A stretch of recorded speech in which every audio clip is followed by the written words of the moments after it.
Good morning 7th class. सो हमारा chapter 3 तो ख़त्म हो गया है, आपको इसकी एक्सरसाइज भेज दी जाएगी। Okay, now we are going to start chapter number 4। तो मैं आज आपको इसका सिर्फ एक इंट्रोडक्शन दे देती हूँ, हम स्टार्ट नहीं करेंगे ये चैप्टर, सिर्फ आपको इंट्रोडक्शन बताऊंगी मैं आपको। तो बेटा इस चैप्टर में हम पढ़ेंगे about the flow of heat, temperature, absorption of radiation, measuring temperature. तो इस चैप्टर में हम बेसिकली पढ़ेंगे about the heat and temperature, heat और टेम्परेचर के बारे में पढ़ेंगे। अब ये हीट क्या है, टेम्परेचर क्या है।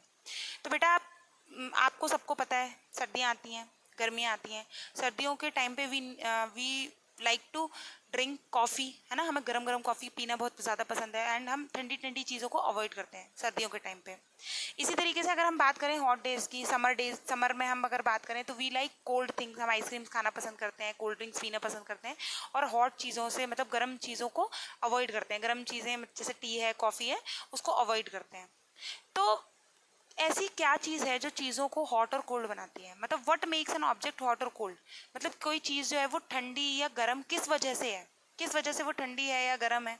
ठीक है, why does a body lose its heat, क्यों एक बॉडी जो है वो अपनी हीट को लूज कर देती है। अगर आप थोड़े टाइम तक एक कॉफ़ी का जो मग है उसको बाहर रख दोगे तो वो कुछ टाइम बाद ठंडा हो जाएगा। तो किस वजह से ऐसा हुआ, क्यों वो ठंडा हो गया।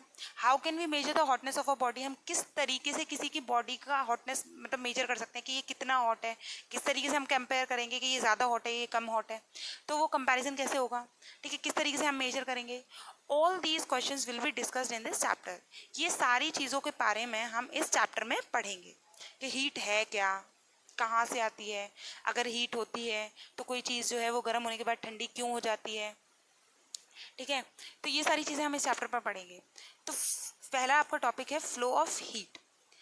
बेटा जब वेन अ सॉलिड और लिक्विड और गैस इज हीटेड, जब भी हम एक सॉलिड, लिक्विड या गैस को हीट करते हैं, गर्म करते हैं, तो होता क्या है बेटा, उसके जो मॉलिक्यूल्स होते हैं उनमें एनर्जी आ जाती है। आपने सॉलिड, लिक्विड और गैसेस के बारे में पढ़ा होगा, नहीं पढ़ा है फिर भी मैं आपको बता देती हूँ अगर नहीं पढ़ा है तो। बेटा जो सॉलिड्स होते हैं, there are 3 states of matter, 3 states of matter होते हैं। ठीक है, सॉलिड, लिक्विड एंड गैस। तो पहले मैं आपको सॉलिड, लिक्विड, गैस के बारे में पढ़ा देती हूँ। बेटा सॉलिड में क्या होता है, सॉलिड जो होते हैं उनकी डेफिनेट शेप्स और साइज़ होती है ना, उनकी शेप साइज डेफिनेट होती है, मतलब उनका शेप और साइज़ कभी चेंज नहीं होगा। ऐसा तो नहीं है ना, एक आयरन का कोई ब्लॉक है, आयरन का एक पीस लिया आपने, उसको कहीं मतलब किसी बकेट में डाल दिया तो उसका शेप चेंज हो जाएगा या साइज़ चेंज हो जाएगा, नहीं होगा, है ना, कभी नहीं होगा।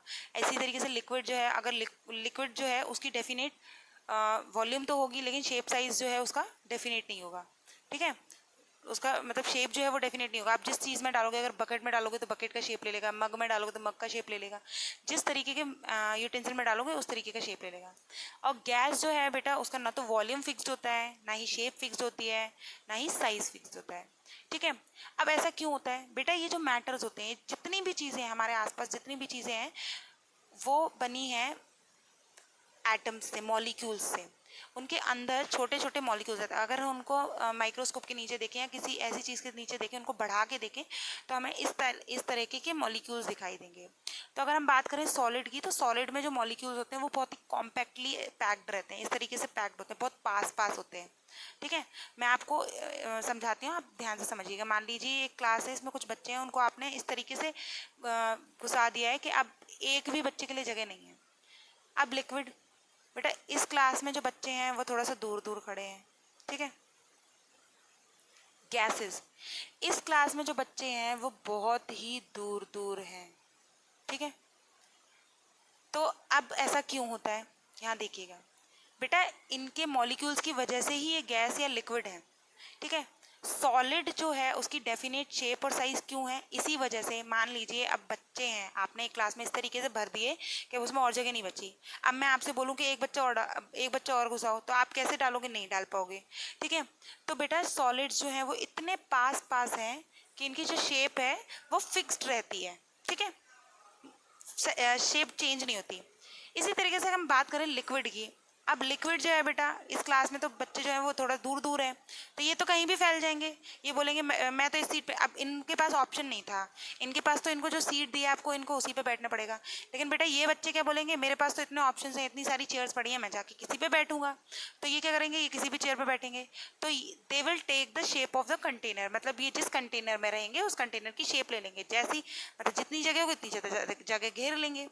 ऐसे ही गैसेस के मॉलिक्यूल्स और भी ज़्यादा दूर दूर होते हैं, तो बेटा ये और ज़्यादा जगह घिर लेते हैं।